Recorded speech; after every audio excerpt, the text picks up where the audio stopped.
ದೇಶ ಸುಭಿಕ್ಷವಾಗಿರುತ್ತದೆ. ಎಲ್ಲರೂ ಸೋದರತ್ವ ಭಾವನೆಯಿಂದ ನಾವು ಬಾಳಬೇಕಾಗುತ್ತೆ.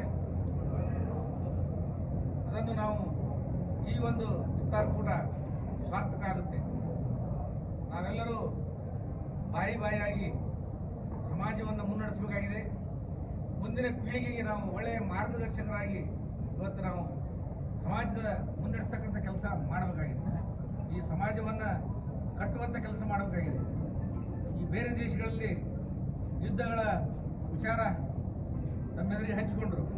ಅದರಿಂದ ಏನನ್ನು ಸಾಧಿಸಬಹುದು? ನಾವು ನಮ್ಮನ್ನು ನಾವೇ ಬೆಳೆದು ನಮ್ಮನ್ನು ನಾವೇ ವಿನಾಶಕ್ಕೆ ಹೋಗಿ ನಮ್ಮನ್ನು ನಾವೇ ವಿನಾಶರಾಗಿ ಈ ಭೂಮಿ ಮೇಲೆ ಇರುವಂಥ ಪರಿಸ್ಥಿತಿ ಆಗುತ್ತೆ.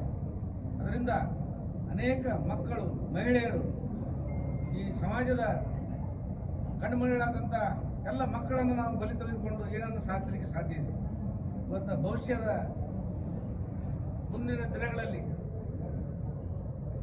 ಆದರ್ಶ ಸಮಾಜವನ್ನು ನಿರ್ಮಾಣ ಮಾಡಿ ಸಮಾಜಕ್ಕೆ ಒಳ್ಳೆಯ ಮಾರ್ಗದರ್ಶಕರಾಗಿ ಸಮಾಜವನ್ನು ಮುನ್ನಡೆಸತಕ್ಕಂಥ ಕೆಲಸ ನಿಮ್ಮ ಮೇಲಿದೆ.